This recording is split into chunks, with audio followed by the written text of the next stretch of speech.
Hello, and welcome to part 3 of the lecture on chapter 15, the nervous system. Where we had left off with part 2 was with the propagation of an action potential along a neuron. So we're signaling within the cell. And now where we're going is signaling between neurons. So remember, one of the things that's new now in this signaling, we had previously seen action potentials and moving ions along. What's new here is that we have a space now between the cells, and so that electrical communication is not going to work across that space. The enormous advantage of that is that there is one-way communication. The disadvantage is that there's a whole lot of complexity that has to come. And so let's talk about some of that complexity. All right, so what is a synapse? It is the space that exists between two cells. And as I mentioned, the advantage is it ensures one way of communication, but it requires something other than just ion movement. So we're going to introduce some terms. Neurotransmitter. This is a chemical that has to be released from the neuron that comes before the synapse, which is referred to as the presynaptic neuron. And then there has to be something on the other cell that can receive the signal. We call that a receptor. And we'll talk more about this figure later, and we'll look at what all these different parts are. But let's talk now about the neurotransmitters that get sent across. They can be characterized in a variety of ways, and there is no single way to characterize them that works. So we're going to do it in a few different ways. So sometimes they're characterized by their size. Small molecule neurotransmitters are by far more common. And there are certain within that group that are more common than others. And then the neuropeptides. Remember, peptide means peptides that bond between amino acids. And so neuropeptides mean that you have multiple amino acids, so a little bit of a chain of amino acids. These small molecule neurotransmitters are often just one amino acid big. They're modifications of amino acids. So that's one way of classifying them. The other way of classifying them has to do with how quickly the signal gets transmitted and received. The reality is that how fast the signaling happens is related to the signal, the neurotransmitter, but also to the receptor type, or which one's typically most common that responds to that particular neurotransmitter. And we'll talk about this later. They're characterized as rapid or slow. And the reality is nothing's really slow. It's just a little slower than the really rapid ones. And there's no easy, clean way of dividing these up. So what we're going to do for this class is we're going to focus on the most common, the most informative neurotransmitter. And by informative, I mean helpful in a clinical setting. All right, let's take a look at these. Are the relative abundance of these neurotransmitters in the brain. I'm hoping that there is something that is jumping out at you about this distribution, and that is, oh my goodness, the vast majority of the neurotransmitters found in the brain are one of two kinds, glutamate and GABA. And we will talk about each of these others that are mentioned here by name, but I just want you to see the vast majority of the signaling is these two molecules, glutamate and GABA. Here are the small molecule neurotransmitters. So these are the ones that are not peptides. They're not the big ones. And the two most common, before I do that, the two most common ones are glutamate and GABA. This is the one and only time I'm going to put the full name up here. GABA stands for gamma aminobutyric acid. And that's the only time I'm going to say that. Well, for the rest of the time, we'll just call it GABA. If you want to take a look at what they look like, they're small. They're small molecules. They're based off of a particular amino acid, and then there are adjustments to that. Let's see, let me mention a few others that we're going to take a look at. We will take a look at acetylcholine. We saw that one a lot when we were talking about the autonomic nervous system. And we will see some of these biogenic amines.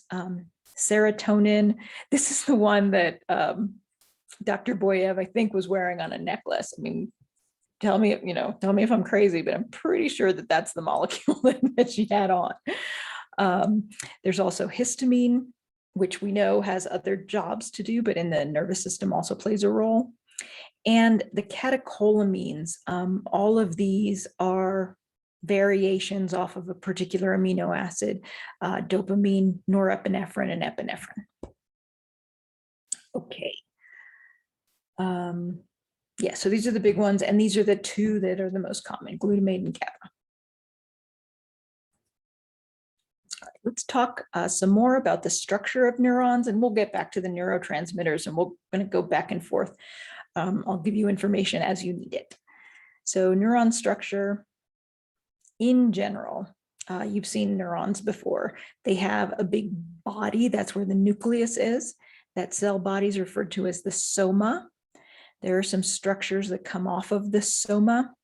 And think of these as antennae. You know, these are like the dendrites are the parts we're going to be primarily receiving signals. I mean, any part of the neuron can receive a signal, but most of the connections are made here on the dendrites, so they receive inputs. And then there's one projection that's really quite long, and that one's referred to as the axon, and that's the outgoing signals. And then at the very tip, so the axon is long and it goes, whatever distance it goes, sometimes short inside the brain or sometimes long all the way down the leg. At the end of the axon, there's some significant amount of branching, and then there's multiple axon terminals. That means little ends where the neurotransmitters can exit from.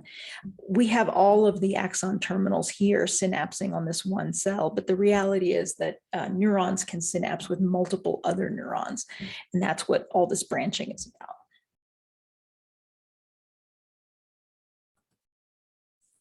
All right, this is just a schematic of the same thing. We've already said the soma is the body. We've got some dendrites, axon terminals. All around the cell, we have that super famous sodium-potassium pump. This is the thing that pumps sodium out, brings potassium in, and helps maintain that resting membrane potential. There are some other ion channels that are involved that also contribute to this resting membrane potential. The primary ones, we've got sodium channels that are important for depolarizing the whole cell when it's time. And then when we need to repolarize quickly, we don't have enough time to get all that sodium pumped back out again. We just have to quickly change the charge. That's when we let the potassium exit the cell, and then we'll fix it later. And later is just milliseconds later, but we get to bring the membrane potential back to where it needs to be faster than if we had to do all the pumping right away. And then at the very end of the axon terminals, there are some calcium channels. They're involved in helping to get that neurotransmitter released out the end of the axon terminal. And this is just for those of you who love the detail. I really need you to know the sodium channels for depolarizing, potassium channels for repolarizing, and calcium channels here at the end for releasing the neurotransmitter. So this is that same diagram that we saw before. We're going to look at it in a little bit more detail. this is straight from our textbook. Everything is numbered. So I'm just going to follow the numbers for simplicity. Sodium potassium pump, we've seen this before. This is the so-called voltage gated calcium channel. So when the action potential arrives, comes down the axon, and it finally arrives at the axon terminal, this is the mechanism that allows the cell to finally release the neurotransmitter. So some calcium ions come in, they bind to some structures here that allows the neurotransmitters represented by these little blue balls. They've been waiting for the signal. The calcium ion is the signal. And so this vesicle is allowed to open up and release the neurotransmitter out. Synaptic. Oh, okay. So here, the neuron is more sophisticated than just my action potential comes and I'm going to release my neurotransmitter. There are ways that this neuron can modulate things. It can pay attention to, one, how much neurotransmitter of mine have I already put out there? Or it can also be paying attention to what other neurotransmitters are being released from the local cells. Who else is active right now? And so, yeah, this is quite an intelligent system that is very responsive to what's happening locally. Something it just says degradative enzymes. One of the things I need you to understand is that we make the neurotransmitter, we put it into the synapse, but then we reuptake some of that neurotransmitter, and we can break it up if we need to get rid of it. And that'll come up again later as well, the reuptake and the degradation. And then finally, over on the postsynaptic cell, that's the, cell number 2, there are different kinds of receptors. And we'll look at these in more detail. There are some that are just ion channels. We call those ionotropic. And there are others that require multiple metabolic steps to happen. These are a little slower. They're given the helpful name of metabotropic. It just means got to do multiple metabolic steps to get your response. This is, just so you have it, this is the actual figure legend from the textbook. In case you wanted to slow it down, you can pause here and take a look at this or read it in your book. Okay, now let's talk about the receptors. Again, like the neurotransmitters, you can classify the receptors in various ways. First, we can classify them by what neurotransmitter they respond to, and they'll only respond to a particular neurotransmitter. And then what kind of response will that particular receptor have when it binds its own neurotransmitter? And the two main options are excitatory. It can depolarize the cell, or it can be inhibitory, keep something from happening. And I've already mentioned these terms. So the third way that they can be classified is based on their structure, or in other words, the mechanism of their response. The fastest ones, the ones that you're going to get the quickest response, are simple ion channels. So that if they get their neurotransmitter, they open up, and then something happens, which is an ion's going to go through. So they mentioned ionotropic, and this is the fastest response that you can possibly get. And then there are the other more sophisticated receptors. These are metabotropic. They have to go through various metabolic steps. They're also known as G protein coupled receptors. Because there are multiple steps to go through, these are the ones that have the slower response. Let's come back to this G protein coupled receptor. It's a mouthful, but this is not the first time this semester that we've seen a G protein coupled receptor. And I'm going to show you that image. We saw it when we were in the Neoplasia chapter. And this is that flashback.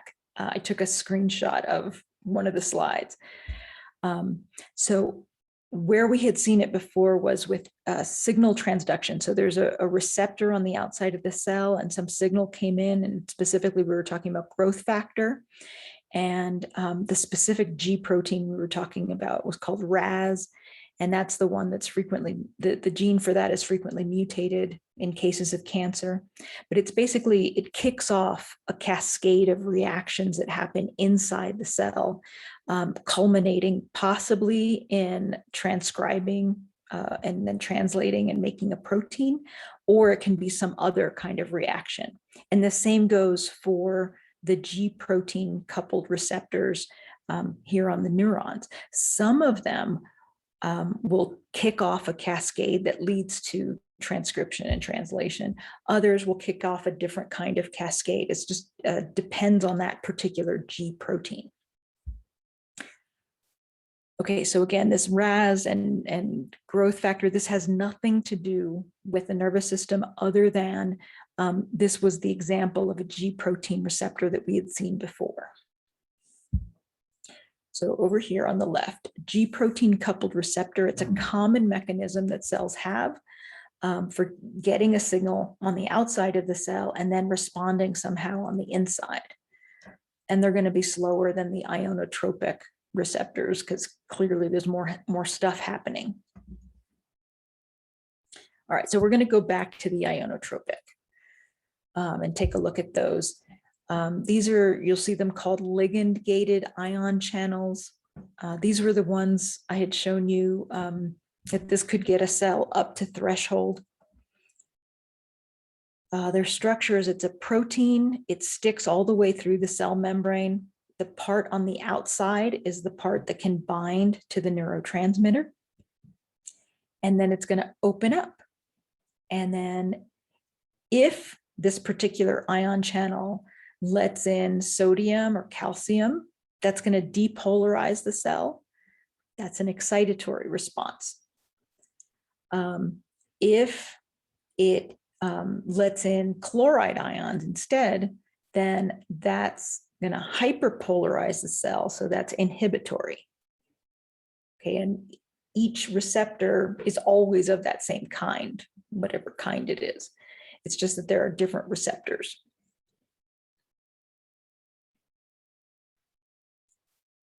Where this excitatory and inhibitory thing is going to come in when we talk about glutamate and GABA. Their receptors are of a particular kind, usually. All right, and now the metabotropic receptors, as we've seen, they're G protein coupled receptors. There are different kinds of G proteins. I am not going to go into this level of detail. What I want you to see is that different cells can have different kinds of G protein receptors. They can be responding to exactly the same signal, which in this case is acetylcholine, but some of the muscarinic acetylcholine receptors are stimulatory. They're going to cause something to happen, and others are inhibitory. They're going to interfere with something happening. And so it depends on which cell this receptor occurs on. Do you want an excitatory response or do you want an inhibitory response? Let me think if I can.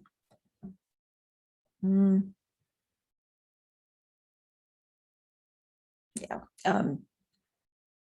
You know that, for example, the parasympathetic division of the autonomic nervous system, some things are going to actually be stimulated by that and other things are going to be inhibited by that.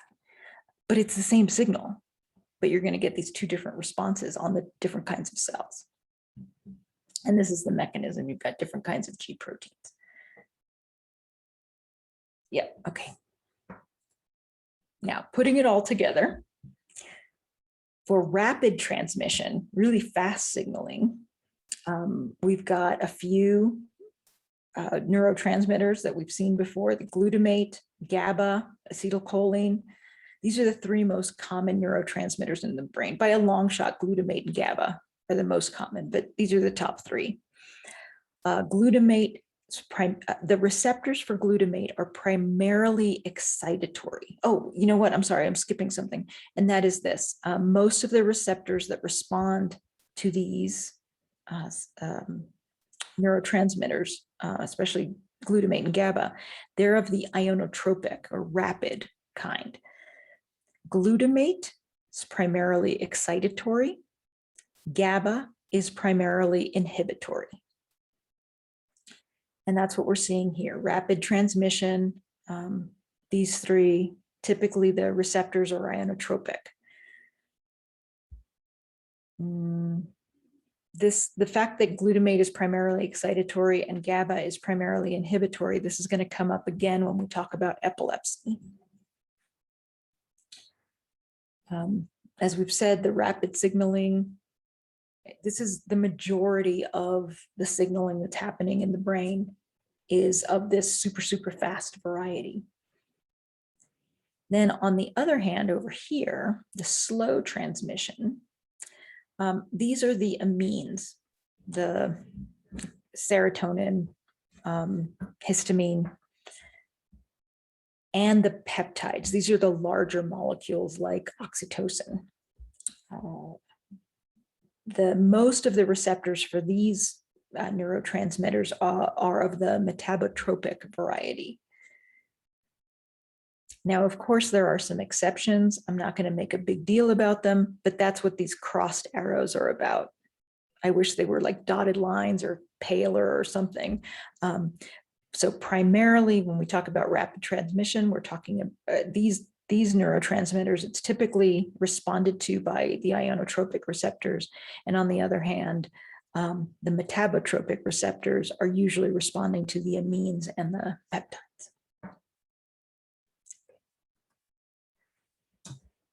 Now we're going to march through those neurotransmitters. We're going to talk about some disorders that are associated with each of the big neurotransmitters and the treatments that are associated with those neurotransmitters. And yeah, you can see how in some cases we're trying to increase the amount of a neurotransmitter. In other cases, we're trying to block the receptors for the neurotransmitters.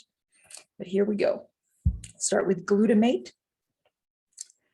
Now, glutamate is actually an amino acid itself. It can be used to build proteins, but it can also function as a neurotransmitter, and it's the most common neurotransmitter in the central nervous system. It is the receptors for it are typically excitatory. The shorthand for this is people will say it's an excitatory neurotransmitter. You know that it really depends on the combination of the neurotransmitter and the receptor. But typically, glutamate has the effect of exciting the postsynaptic cell. On the other hand, GABA is primarily an inhibitory neurotransmitter. Here's the thing. There is a disorder that we call epilepsy. It's actually a lot of disorders. Multiple presentations. What they have in common is they're characterized by recurrent seizures. Here's an EEG showing lots of disorganized activity. This is an absent seizure. We do not understand it well. We don't really understand what's happening. But in general, what you can say is that there's an imbalance of excitation and inhibition. So there's too much excitation and not enough inhibition. So excessive glutamatergic transmission, enhanced activity of excitatory ion channels, sodium and calcium. Remember, moving those is depolarizing excitatory. And or too little inhibition. So we don't have enough of the GABA effect, the inhibitory ion channels, chloride, potassium. So the general management strategies that we have right now are the anti-epileptic drugs. They suppress excitation or enhance inhibition. So take a look again at this distribution of these neurotransmitters. That is painting with a very broad brush. This is not, the treatments are not very specific. And so there's lots of side effects. If you in general are suppressing excitation, you're suppressing 50% of the neurotransmission. And you're increasing, this approximately 35% of these neurotransmitters, you're making those more inhibited. So the point here is there's lots of side effects to the drugs that are used for treating epilepsy. Many of them, for many of the patients, are very sedating. And so our hope is that as we learn more and more about these, the treatments can get more focused, more specific to the exact problem that the patient is having, so that we don't have these huge sweeping effects of the medications. All right, so that was glutamate and GABA. Let us go on. As we said, these are the amino acid transmitters, the most abundant, rapid action. So now let's take a look at the amine transmitters. We're going to look at acetylcholine, dopamine, norepinephrine, serotonin, histamine, and we'll march through them one at a time. What these all have in common is primarily we're talking about slow modulatory effects mediated by the metabotropic receptors, the G protein coupled receptors. So acetylcholine, there are some ionotropic receptors, the nicotinic ones, those are primarily on muscle cells. And then there's the muscarinic receptors.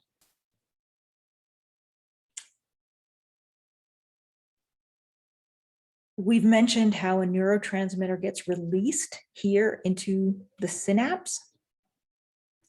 You got to end it somehow. So we turn on this reaction, but somehow we have to say, okay, now we're done with that message. And the way we get done with that message is by breaking up this neurotransmitter acetylcholine with an enzyme. So that's where the ACE at the end comes. So cholinesterase is the enzyme that's going to break up acetylcholine. Well, there's a condition called myasthenia gravis, in which the immune system actually attacks the receptors here at the neuromuscular junction. And so the patients have muscle weakness because they're presynaptic neurons, they're releasing enough acetylcholine, but the cell cannot respond to it because it doesn't have enough of the receptors. It has some, but not enough, because the immune system's going after them. And so one treatment for this condition is to say, you know what, let's leave that acetylcholine, let's leave that alone longer. Let's let that have an action for more time so that the patient can actually grip something and hold something for a moment.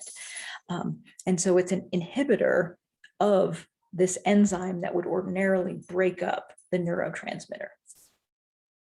So that's kind of cool. Okay, next one, dopamine. This has many effects and many disorders associated with it. We've mentioned one already. In the substantia nigra, this is in, it doesn't matter, the midbrain, there's a section where the parts of the tissue look just really dark. That's why it was called substantia nigra. Anyway, there are some neurons there that produce dopamine, and they start degenerating. We don't know why it happens. We don't know how to keep them from degenerating. What we do know is that the problem is there's not enough dopamine locally. And so one of the treatments is to give the patient levodopa, which can get converted to dopamine, and that helps to address some of the symptoms that the patients have. and allows them to move more effectively, more fluidly. Okay. Dopamine is also implicated in schizophrenia, that it's a dopamine transmission dysregulation. It's a different part of the brain, but it's still the same neurotransmitter. So here's the thing. In this time, we have too much dopamine, too much stimulation of neurons by dopamine. And so the classical antipsychotic drugs are D2 receptor antagonists. So the dopamine's there, it's stimulating the postsynaptic cells too much. And if I'm not mistaken, it's the temporal lobe. It doesn't matter. The point is that there's somewhere else in the brain that's getting stimulated too much by dopamine. Well, this time, say, okay, we have too much of the signal. Let's block the receptors so we can inhibit some of those undesirable responses that the patients are having. And so that's where the T2 receptor antagonists come in. Except now we're going to have to worry about some side effects sometimes that patients have. And the patients have these effects because we're blocking the dopamine. So just like if we didn't have enough dopamine, if we block the dopamine receptors, some of the patients have trouble with movement. These are the so-called extrapyramidal side effects that can come with some of the antipsychotic drugs. It's not perfect. It's that the trouble is we're having problems in one part of the brain, and the solutions that we're coming up with are going to affect the whole brain. Okay, there's more. The dopamine neurons, some of the dopamine neurons project onto the nucleus accumbens, which is the so-called pleasure center of the brain. And there are certain substances that can elicit this release of dopamine. And it explains why some of these compounds are considered pleasurable. Things like nicotine, alcohol, opioids, cocaine. All of these are effective at causing dopamine to be released into this pleasure center. And it's what people keep wanting to go back for. They want that stimulation because it feels nice. And I don't have a solution for it here. I just want to point out that connection, that we think that the release of the dopamine into this area of the brain is the explanation for why people get hooked on things. Okay, and yeah, we don't have a fix for it yet. All right, moving on to our next neurotransmitter, norepinephrine. Transmission dysregulation of norepinephrine is implicated in ADHD. And so the management of ADHD, some of the medications that are used here are for increasing release of norepinephrine. And some of the medications are Ritalin and Adderall, which cause the release of more norepinephrine and help the patients who were having trouble with the focus to focus better. Okay, more. Serotonin, yay. Let's see, what can I tell you about this? Serotonin, just like we talked about with acetylcholine, you're going to have to end the cycle. You release the neurotransmitter, and okay, eventually you have to stop that. The end here, the serotonin transmission is terminated in a couple of ways. One is transporting that neurotransmitter. We don't destroy it, we just move it back into the presynaptic cell, the serotonin transporter. So it leaves the synapse and it comes back into the presynaptic cell. And then the other thing that happens is there is a monoamine oxidase. Monoamine, that's one amine group. This is how many of the amine neurotransmitters get broken up. Anyway, this monoamine oxidase is going to break down the neurotransmitter once it comes into the cell. Now, in cases of patients with depression and anxiety, one of the problems may be that the serotonin levels in the synapse, that those levels are too low. And so one of the medications that's frequently used is known as a selective serotonin reuptake inhibitor, or an SSRI. They're going to block the serotonin transporter. So the presynaptic cell made the serotonin, it released the serotonin, that part went fine. But instead of letting it reabsorb, pull that serotonin back out of the synapse, we're saying, you know what, let's leave some of this here in the synapse because we need it here. That's what the SSRIs do. The older drugs that were used for treating depression, and some patients still use these drugs because they don't respond well to the SSRIs. The older drugs are the MAOI drugs. These are the monoamine oxidase inhibitors. So the thing that was going to break down that neurotransmitter, we're saying, you know what, don't break that down because I need that. The problem is that many of the MAOIs there are some more dietary restrictions that have to be dealt with, and patients have more severe side effects, which is why the SSRIs are more desirable. Okay, one more place where serotonin plays a role and medications can intervene is with nausea and vomiting. There is a specific serotonin receptor in the gut, believe it or not, and also in the brainstem. If you care, it's the weird one receptor for the serotonin, the 5-HT3. It's an ionotrope. Yeah, it's an ion channel rather than being a G protein coupled receptor. Anyway, what matters is the antiemetic drugs like ondansetron, which I always have trouble saying. What they do is block that one receptor so that serotonin cannot bind there, and it helps keep people from feeling nausea and vomiting. All right, so so SSRIs to help keep some more of the serotonin in the synapse, to help deal with depression and anxiety, and then blocking that one receptor to help avoid nausea and vomiting. Okay, histamine. We have talked about histamine before. We know it very well as part of the inflammatory response. Remember, the mast cells degranulate and they release the histamine that causes vasodilation and leaky capillaries and bronchoconstriction. And what on earth is it doing? Oh, wait, there was another place we saw it, was with gastric secretion.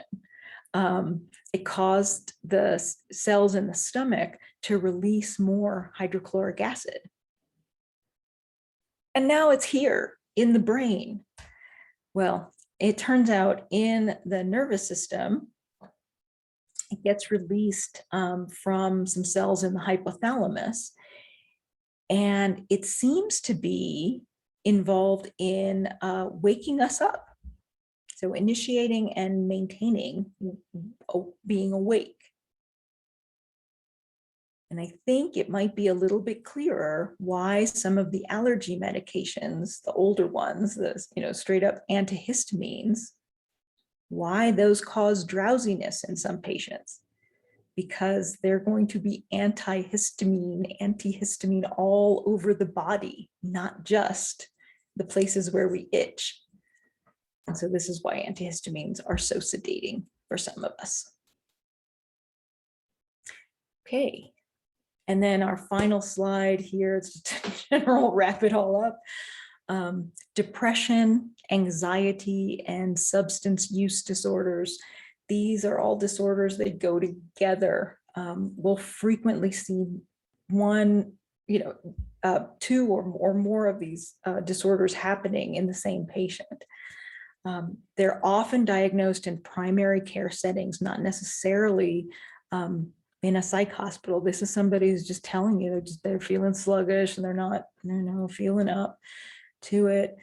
The risk is higher, of course, if other people in the family have presented with this problem, but we don't know what genes to test for.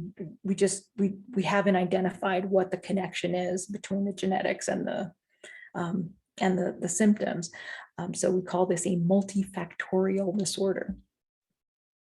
And in general, management strategies include talk therapies along with pharmacological treatments.